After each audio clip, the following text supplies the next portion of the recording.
Welcome to week 4 of the Ditch the Grocery Store Challenge. If you're new here, hi, I'm Stacy. I am a homesteading and homeschooling mom of 8, going on 9, and I enjoy sharing our family's journey to ditching the grocery store and making more from scratch. If you want more information on me or this challenge, I will link week 1 down below. Today, we are ditching grocery store hamburger buns, dinner rolls, and breadsticks, and I think that you're going to be amazed at how quick and easy these are to make and how quickly you can whip up some fluffy dinner rolls or some garlic breadsticks to go with your meal, even if you're doing it at the last minute. Once you have these recipes in your arsenal, you will never need to buy store-bought again. First up, I'm going to show you my 30-minute dinner roll recipe that is going to blow your mind. Now, I will be showing all of these recipes with all-purpose flour, since that is what most people are using, but please know that they are all wonderful with fresh milled flour as well, and I'll have recipe notes on how to convert the recipe for fresh milled flour in the downloadable recipe. Access to all these recipes for the video will be linked below. I use a stand mixer, but if you don't have one, you can definitely do these same steps by hand. It just might take a little longer. Okay, to a stand mixer with the dough hook on, add 1 cup of warm water, 1/3 cup light tasting olive oil or avocado oil, 1/4 cup honey, and 2 tablespoons of active dry yeast. Whisk it up and let it sit for 2 to 3 minutes. If you want to make these Hawaiian rolls, all you have to do is sub the water for pineapple juice. I also would recommend using a 1/4 cup of white sugar instead of honey for the right taste there, but do whichever you prefer. Next, add in 1 egg, 1 melted tablespoon of butter, and a 1/2 teaspoon of salt. Whisk it again until the egg is beaten and the mixture is pretty well combined. Now add in 3 cups of flour and turn your mixer on low. After the flour is fully incorporated and the mixture looks well combined, start adding 1/4 cup of flour at a time until the dough pulls away from the sides and forms a ball that can be picked up and handled. You don't want it to be too sticky. It's just fine if that means that you end up adding in a whole nother cup of flour. I usually end up at about 3 3/4 cup of flour total. Next, preheat your oven to 400 degrees Fahrenheit and butter all sides of a 9x13 glass baking dish. Now take your dough and break it into 18 even chunks, rolling them into balls and then placing them in your greased pan, so there should be 3 rows of 6. Place a towel over them and put them in a warm place for at least 10 minutes to rise. If I'm in a hurry, I like to pop them into my other oven with the light on, but next to a wood stove or on top of a fridge are good places too. If you don't have anything like that, don't worry, on the counter will work just fine. Also, if you have extra time to work with, you can let these continue to rise for up to 30 minutes. Finally, you're going to take a little bit of milk and brush the tops of the rolls with it. Trust me, don't skip this step because it makes all the difference.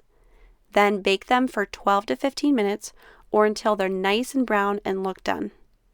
Let them cool slightly before serving and enjoy. These are such a hit in our house, and I love that I can get them made and on the table in such a short amount of time. Optionally, you could freeze these at the dough stage, so you'd make them into balls and then put the balls on a pan to flash freeze them. Then put those frozen balls of dough into gallons of Ziploc bags, and then you'll have the dough already made up and ready to go, and then all you have to do is place them in your baking pan to bake up for dinner. I honestly don't get around to doing this as often as I should. I need to get better about prepping my dough and putting it in the freezer, but we're usually short on freezer space and time, so I'm glad that this recipe can be made so quickly. Okay, next up are breadsticks. When I make these, I usually douse them in butter and garlic salt to make them garlic-flavored breadsticks, but you can really take this as a basic recipe that you can adjust to your family's preferences. You can change up the flavor. You could braid them and make them fancier. Feel free to get creative or just leave them as is, and either way, your family will be impressed. To make them, just add to your stand mixer or large bowl 1 cup of warm water, 2.5 teaspoons of active dry yeast, and 2 tablespoons of sugar. Whisk it and then let it sit for 2 minutes. Then add in 1 teaspoon of salt and 2 3/4 cup of flour.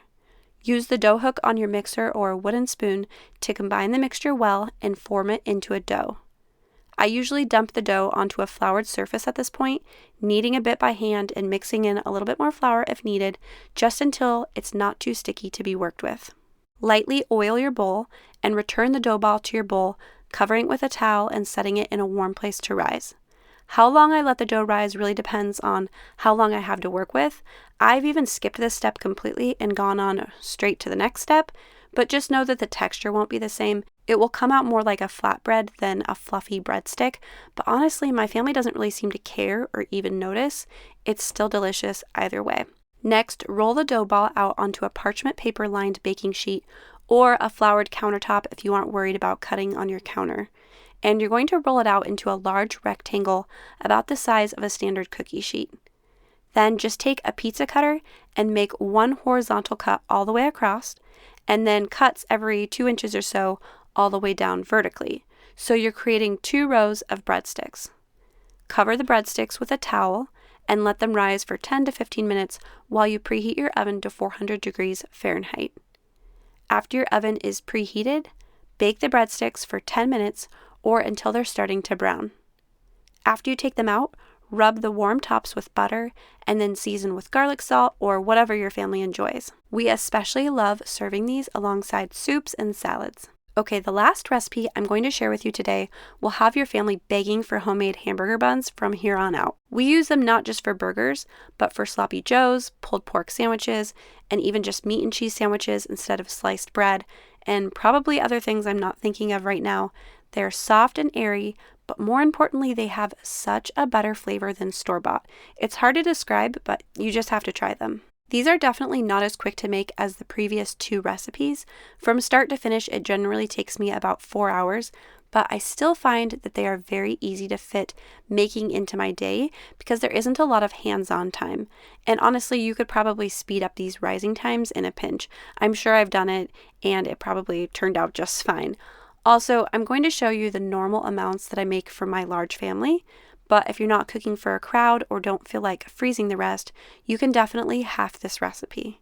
Okay, so to a stand mixer or bowl, you add 2 cups of warm water, 2 tablespoons melted butter, 1/4 cup of sugar, and 2 tablespoons of active dry yeast. Yes, you can sub honey, but it will make them a bit more dense. Whisk that together and let it sit for 2 minutes. Then add in 2 eggs, 2.5 teaspoons of salt, and about 7 cups of flour. But start with 6 and then just keep going until the dough is no longer sticky and can be handled. Then cover the bowl and let the dough rise for 1 to 2 hours in a warm place or until it's almost doubled. After it has almost doubled, punch the dough down and divide it into 16 even balls. If you want a more specific measurement and have a scale, they should be about 3.5 ounces each. Shape into a round ball, then place it on a parchment paper lined baking sheet, then flatten them to about 3 inches across. Cover the baking sheet and let it rise for another 45 minutes to an hour. When you're getting close to that time, preheat your oven to 375.